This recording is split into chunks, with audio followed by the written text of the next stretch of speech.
محمد امتیاز پلامی معزز ناظرین، جیسا کہ آپ حضرات کو معلوم ہے کہ کچھ دنوں پہلے ہم نے ایک ویڈیو بنایا تھا ایک بریلوی شاعر کے کلام کا جواب دیتے ہوئے، جس میں بریلوی شاعر نے اپنے کلام میں نجدی حکومت کا لفظ استعمال کرتے ہوئے ائمہ حرمین شریفین یعنی مکہ شریف اور مدینہ شریف کے اماموں کو گستاخ بدعقیدہ کہا تھا، ساتھ ہی دعا مانگی تھی بریلوی امام بننے کی خانہ کعبہ میں۔ اگرچہ بریلوی کا استعمال نہیں کیا، سنی کا استعمال کیا تھا، لیکن آپ کو معلوم ہونا چاہیے کہ بریلوی جب بھی سنی بولتے ہیں تو اس سے مراد ان کے عقیدے کے مطابق بریلوی رضاخانی ہوتے ہیں، اس لیے ہم نے بریلوی کے لفظ استعمال کیا۔ ہم نے جواب دیتے ہوئے کہا تھا کہ یہ ائمہ حرمین شریفین کو گستاخ کہنے والے خود ایک نمبر کے گستاخ ہیں۔ ان کی گستاخیوں کی نحوست ہے کہ اللہ رب العزت نے ان کی امامت تو دور کی بات ہے، انہیں مقتدی بنانا بھی پسند نہیں کیا۔ دیوبندیوں کے ڈیجیٹل مفتی امتیاز پلامی، آپ کی یہ بات اس وقت درست ہوتی جب ہم سنی امام حرم کے پیچھے نماز پڑھنا چاہتے اور ہمیں پڑھنے نہیں دیا جاتا، مگر یہاں تو معاملہ بالکل برعکس ہے، ہم خود نہیں پڑھتے ہیں جیسا کہ دنیا جانتی ہے۔ خبتی نعیم الدین رفت بھڑکاتی تو کتنا رسوا و ذلیل ہوگا، اس کا اندازہ نہ تجھے ہو سکتا ہے اور نہ ہی تیرے کرتی اٹھائی ذریت کو۔ ہر آئے دن تو اپنے دھرم جسے تیرے مولویوں نے یہودیوں اور عیسائیوں کے ہاتھ بیچ دیا ہے، اسے ذلیل کرنے پر کمر کس لیا ہے۔ تو ہمارے اکابر پر تبرہ اور حضرت اقدس اور مفتی امتیاز پلامی صاحب کی ویڈیو پر تبرہ کرتا ہے اور بازاری زبان استعمال کرتا ہے، اور مردود خود جو مفتی امتیاز پلامی صاحب اس مردود کو منہ بھی نہیں لگاتے۔ اے مردود خبیث ہفتہ خور نعیم الدین کاڑی بھڑکاتی کہتا ہے مفتی امتیاز پلامی صاحب دامت برکاتہ عالیہ کو کہ ڈیجیٹل مفتی مردود بازاری زبان تو خود استعمال کرتا ہے، اب تیرے متعلق ہم کچھ کہیں تو مردود کہتا ہے گالیاں دیتا ہے کہ تو اپنے دھرم کو کس حد تک ننگا کیے تجھے اندازہ نہیں ہے، مگر اس کا اندازہ تیری ضروریت کو بھی ہو گئی ہے، اسی لیے تیرے دیے ہوئے حوالے پر کسی رضاخانیت کی ہمت نہیں ہو رہی کہ علی اصغر سنی حنفی دیوبندی سے گفتگو شرائط طے کر کے کر لے، اور تیری بھی ہمت نہیں ہوتی ہے کہ تو فون کال پہ بات کر لے۔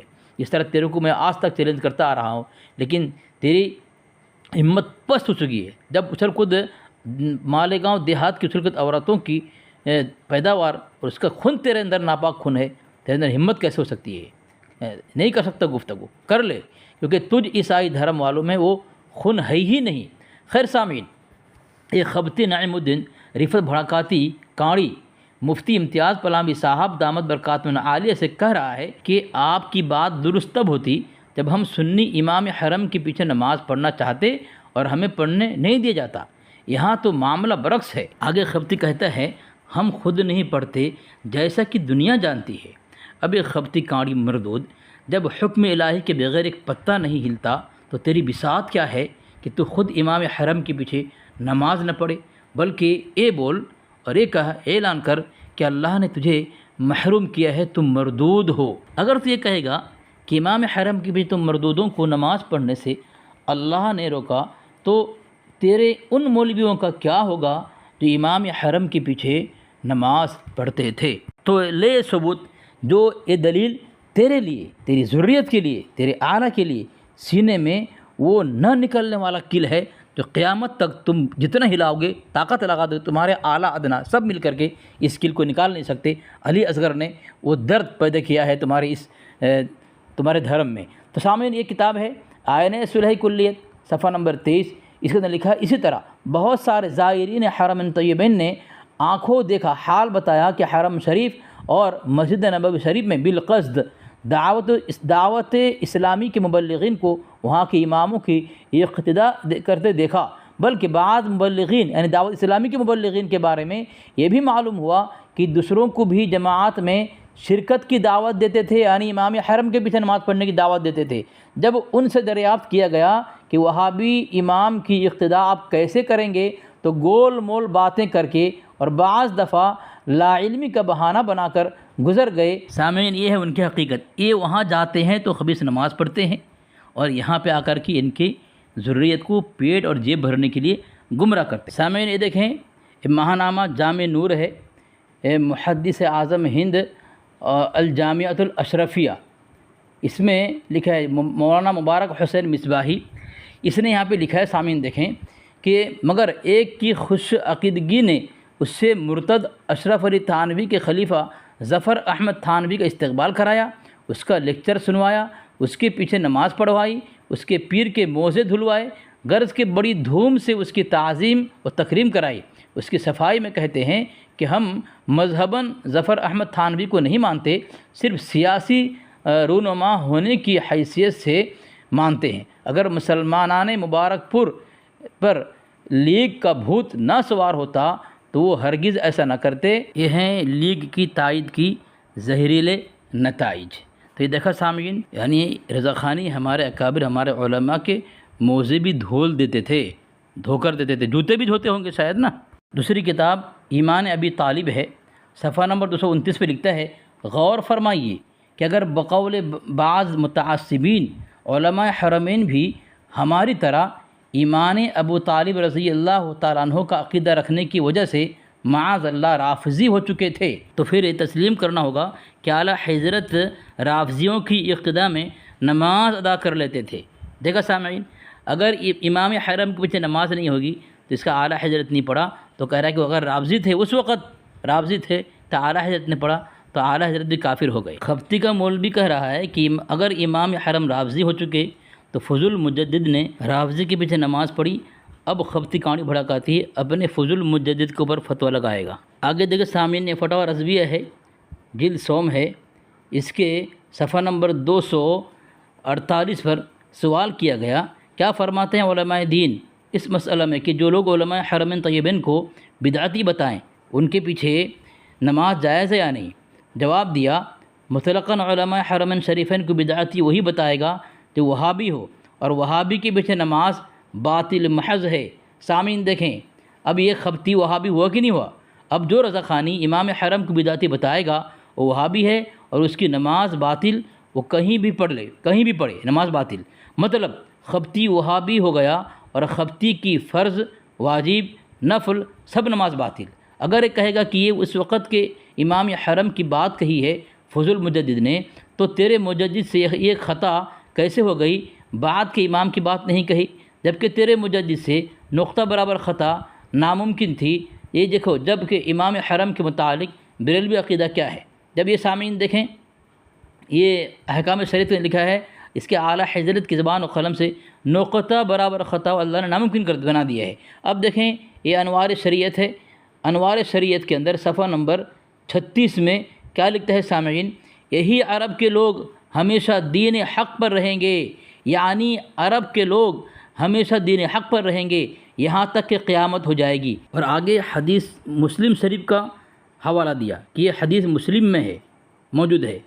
پس ثابت ہوا کہ عرب و حجاز اور مدینہ طیبہ ایمان کا گھر ہے اور بفضل ہی تعالی ہمیشہ رہے گا۔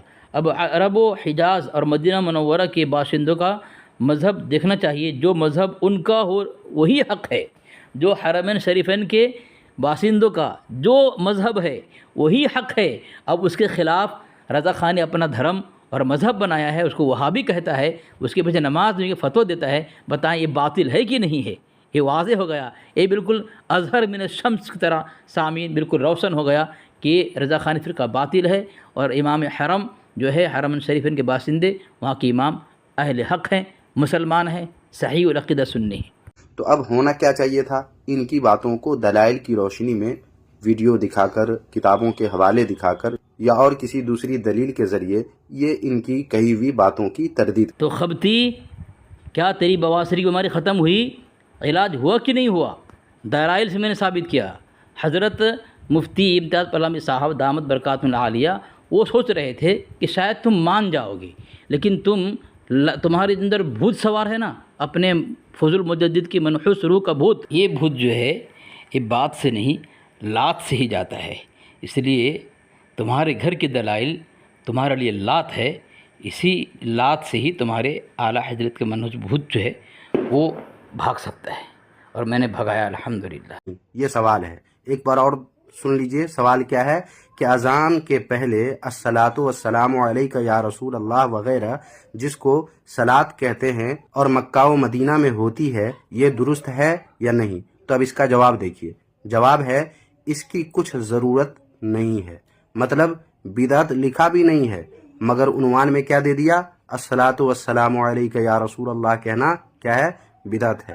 دیکھ رہے ہیں سامعین، جھوٹ سے ان کی کتابیں بھی خالی نہیں ہیں، ان کے بیانات، ان کی ویڈیوز بھی خالی نہیں ہیں، اتنے یہ لوگ جھوٹے اور مکار ہوتے ہیں۔ بے خبتی سب سے بڑا مکار تو نکلا بے مردود، جب وہاں یہ لکھا ہے کہ اذان سے پہلے الصلاۃ والسلام علیک یا رسول اللہ کہنے کی کچھ ضرورت نہیں، تو اس سے پتہ چلا کہ یہ شریعت کا حصہ نہیں ہے اور یہ دور رسالت میں نہیں تھا۔ اگر ہوتا تو ضرورت ہوتی۔ اب جو دور رسالت میں نہیں تھا تو تیرا ہی فضل مجدد نے ہی باطل کہا ہے، تو یہ جھوٹ کیسے ہو گیا مردود؟ یہ فتویٰ رضویہ ہے، جلد 28 ہے، صفحہ نمبر 199 پہ لکھتا ہے کہ اور جو حضور صلی اللہ علیہ وسلم کے عہد میں ہوتا تھا وہی حق و باطل کے درمیان امتیاز ہے، جسے صحیح حدیث سے سنا جا چکا ہے۔ اور اسی فتویٰ رضویہ کے دوسرے حوالے سے، دوسرے صفحے سے میں نے ثابت کیا تھا کہ جو اللہ کے نبی علیہ وسلم زمانہ میں نہیں تھا وہ مکروہ ہے، جیسا کہ میلاد کے موضوع پر کئی گفتگوؤں میں نے حوالہ لگایا ہے۔ اور یہی نہیں بلکہ تو نے بھی یا رسول اللہ کہنے کو منع تسلیم کیا ہے۔ اس کے علاوہ ہر کام کے وقت یا رسول اللہ کہنے کو ممنوع لکھا گیا ہے، نہ کہ شرک۔ سن لیا اور پڑھ لیا سامعین، یہ خبتی کس طرح رسوا ہو رہا ہے، اپنے دھرم کو رسوا کر رہا ہے۔ اس کو ذرہ برابر نہ غیرت ہے، نہ شرم ہے، حیا ہے۔ بتائیں سامعین، اب جو منع ہو وہ تیرے نوجوڑ دھرم کی شریعت تو ہو سکتی ہے لیکن اسلام نہیں ہو سکتا۔ اب جب تیرا مجدد اور تو خود یا رسول اللہ کہنے کو ہی منع اور باطل مان لیا، پھر یہ بتا مردود خبتی فتویٰ دارالعلوم میں جھوٹ کیسے ہو گیا؟ تو مر جائے گا، زہر کا ڈرم پی جائے گا، خودکشی کر لے گا خبتی، مگر میرے حوالے جات کا جواب نہیں دے گا، جس طرح کئی روز سے نہیں دے رہا ہے۔ اب مجھے امید ہے کہ تمام بریلوی کے اعلیٰ ادنا عوام خواص میرا جواب سن کر کے، دلائل دیکھ کر کے جو میں نے بریلوی کتاب سے دیا ہے اسے دیکھ کر، پڑھ کر اور سن کر آئندہ امام حرم پر اعتراض کرنا اور ان کے پیچھے نماز نہ پڑھنے کی بیماری جسے پریشان کر رہی تھی اس کا جو میں نے ابھی علاج کر دیا ہے، آئندہ امام حرم کے پیچھے نماز نہ پڑھ کر حضور صلی اللہ علیہ وسلم کی بتائی ہوئی فضیلت جو حرمین شریفین میں جماعت سے پڑھنے کی ہے، مسلم شریف کا حوالہ جو ان کی کتاب میں دیا ہے، حرمین شریفین کے جو لوگ ہیں وہ ہمیشہ حق پر قائم رہیں گے۔ یہ تمام باتیں سن کر کے اور حرمین شریفین میں نماز پڑھنے کی جو فضیلت حدیثوں میں آئی ہے، یہ سن کر کے ان امام کے پیچھے نماز نہ پڑھ کر کے ثواب سے محروم نہیں رہیں گے، مجھے امید ہے۔ اور ایسے خبتی روپیہ پیسوں کے لالچوک چندے کی وجہ سے چینل چلانے والوں بریلویوں کی نفرتی باتوں اور کتابوں سے دور رہیں گے۔ اب خبتی کو چاہیے وہ یا تو مجھ سے فون کال پر بات کر لے یا بریلویت کو 3 طلاق دے کر پیٹ کی خاطر جھوٹ بول کر اپنے اعلیٰ حضرت کے قائم کردہ خود ساختہ دین کو مزید مٹی پلید نہ کر کے اپنے ہی رضاخانی لوگوں کو رسوا کرنا اچھی بات نہیں ہے، ایسا چھوڑ دے، سدھر جا اور اہل سنت دیوبند کے عقائد حقہ کو تسلیم کر لے، بیجا اپنے لوگوں کو مزید گمراہ نہ کر۔ خبتی تو بھی اپنی آخرت کو برباد کر لیا ہے اور اپنے عوام بھولی بھالی جو بریلوی ہیں ان کی بھی جو ہے آخرت کو برباد کرنے کی تو نے قسم کھا لیا، کمر باندھ دیا ہے۔ یہ ایسا مت کر، تو پیسہ کما لیکن تو کسی کی آخرت برباد مت کر۔ سامعین سے گزارش ہے کہ اس کو سنیں، دلائل کو محفوظ کریں اور اس دلائل کو بار بار پڑھیں جو ان کی کتابوں سے میں نے پیش کیا ہے۔ مجھے امید ہے کہ احباب کو یہ گفتگو اور دلائل بہت اچھی لگی ہوگی۔ الحمدللہ ثم الحمدللہ۔